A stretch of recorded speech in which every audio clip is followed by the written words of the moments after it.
Hey everyone, welcome to another lightsaber review. This is actually a review slash comparison of two of Luke Skywalker's lightsabers from Return of the Jedi and the Last Jedi flashback scene. So over here we have the MoM or MoM, which everyone in the community likes to joke about that.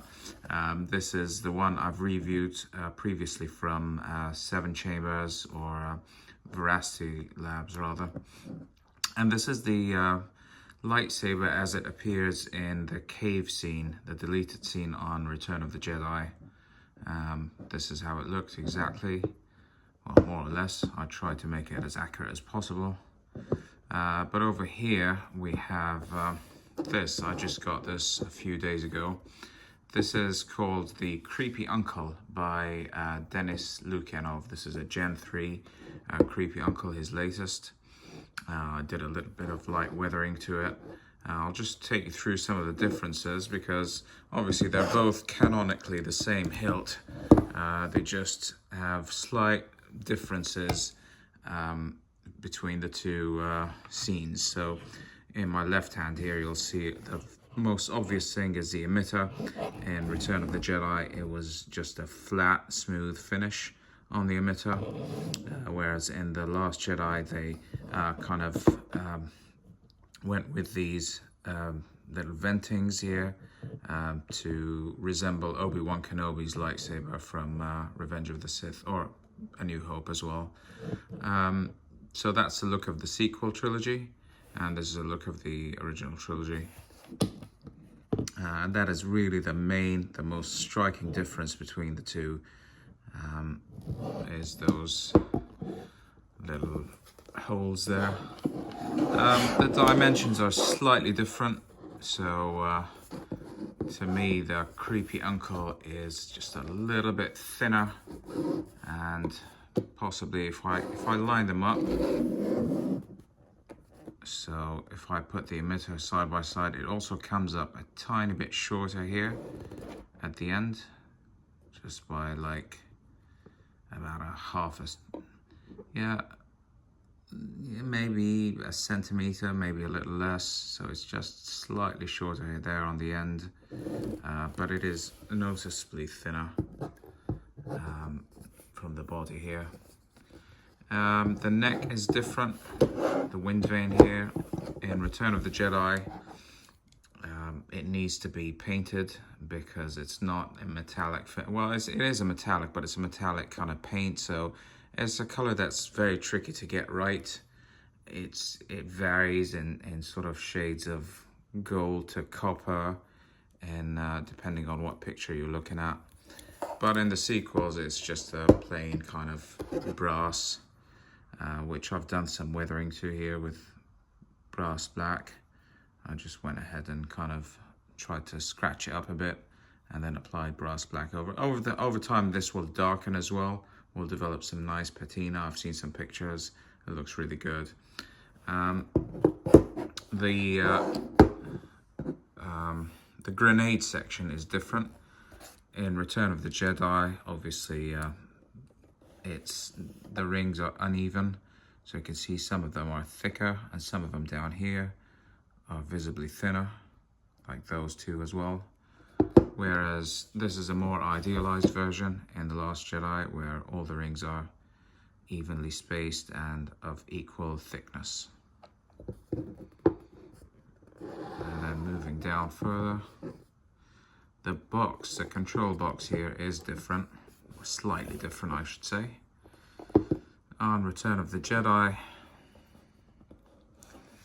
you'll notice if you look very closely that they are a little wonky, so they're not perfectly aligned. So the red one hangs a tiny bit lower than the green. We're talking about fractions of a millimeter. It's only if you look really close.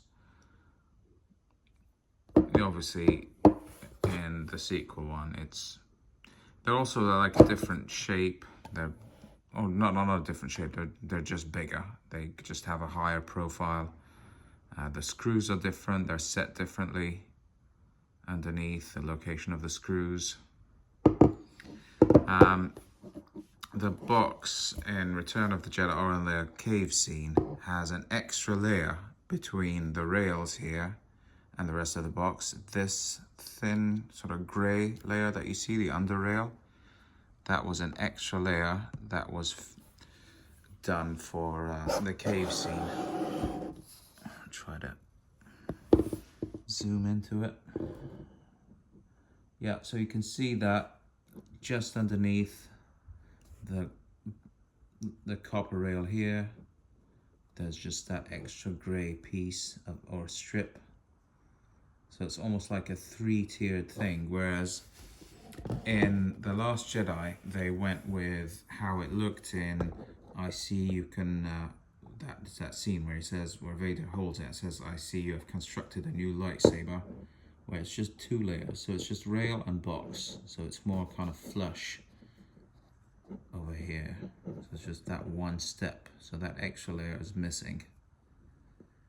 Okay, so this is how it looked in the movie, in Return of the Jedi, for that one scene when Vader is handling it. And they went a little extra and added, because they wanted to add the reveal board underneath. That was when Luke opens it and messes with it in the deleted scene. So they needed to like add an extra layer so they can fit the reveal board under there. Presumably, that's a theory anyway. There's no other explanation for that extra layer. Right, let's go back out. Not a lot of differences otherwise. Over here, it's the cubes are slightly different shapes. Let's see, Return of the Jedi is this one. Yeah, The Last Jedi, you can see it's a perfect kind of trapezoid, whereas in The Last Jedi, and in Return of the Jedi, that side is a much kind of steeper angle than that side, as you can see. And here it is. This is a more idealized version. So most kind of toys and reproductions of the saber, like you would get at Galaxy's Edge or Hasbro or any of those, really are going to look more like, even though they'll be called Luke's Return of the Jedi lightsaber, they'll look much more like this, just because the angles are all symmetrical, and it's not really a big deal to have all these off. I think these are just kind of canon things because they're real world parts, obviously. So yeah, Pommel is a little different. There's that extra kind of hole there on Return of the Jedi, whereas it's flat in The Last Jedi. And the tri-ring is a different location as well. So in Return of the Jedi, it's almost perfectly aligned with the control box, just a little offset to the side. So if you're looking at it at sort of 12 o'clock, it's kind of just a few degrees off to the left. That's Return of the Jedi. Whereas in The Last Jedi, the tri-ring goes all the way to almost 9 o'clock. Not quite, but yeah, if you put the control box at 12 o'clock, it's sort of between 9 and 10. And it is a bigger, at least it is on mine, it's much bigger, it's massive, look at that, the difference. So on my MoM, I have the tri-ring from Dave Perkin, because I really like how he has that kind of black, kind of oxidized finish to it, which is accurate for Return of the Jedi. With this one, it's larger and thinner, and it's the same color. Yeah, so that's it basically. This is the MoM for Return of the Jedi. This is Creepy Uncle, Denis Lukinov, Gen 3. It's a really beautiful saber. I really like. I also like how if you can actually slide this piece off the card, and it's reversible. So on the other end, these are much kind of thicker bands.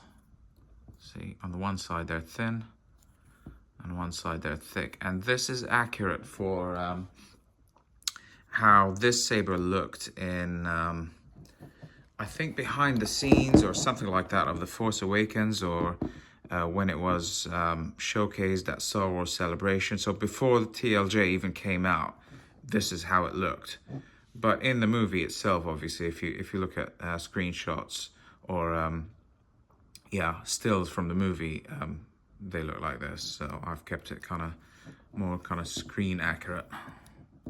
But it's an option, and it's a cool option, so yeah. They're obviously a different color. We all know that Return of the Jedi has that beautiful bluish finish. See there, it's blue. Whereas this is just sort of black and gold. Yeah, so the colors are different. What else? There's not a lot to say about the saber. It is really, really beautiful. I liked it. I had the Roman Props Balance V4, which is another beautiful hilt that is based off TLJ, but the Creepy Uncle is more accurate. I mean, I don't have it anymore to do a side-by-side, unfortunately, because I sold it. But I've had it long enough to know exactly what it looks like by heart, and it had a sort of a more squished emitter here. The wind vane was shorter and a little fatter. It just had more kind of squished pommel cubes, and the control box was again different. The buttons or the LEDs here were different. Yeah, I mean, not a huge difference. So either of them are very good choices for TLJ, but this is slightly more accurate. So yeah, that's it really for TLJ or Creepy Uncle.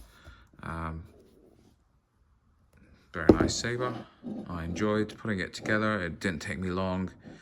Just did some weathering, took some steel wool to it and Scotch-Brite and just kind of scratched around here and there just to take off some of the shine, and then went over it with aluminium black over here and with brass black over there, and that's it. It was very, very simple to put together. Really love it, enjoy it. I like kind of how they look side by side, how they're so similar, yet if you kind of look at them closely, there's these little subtle differences that just give this a little bit of an interest for me of how, you know, the evolution of the same lightsaber from the originals to the sequels. So they look really good when they're displayed like that. I do like it. So yeah, guys, thank you for watching, and I will see you in the next one.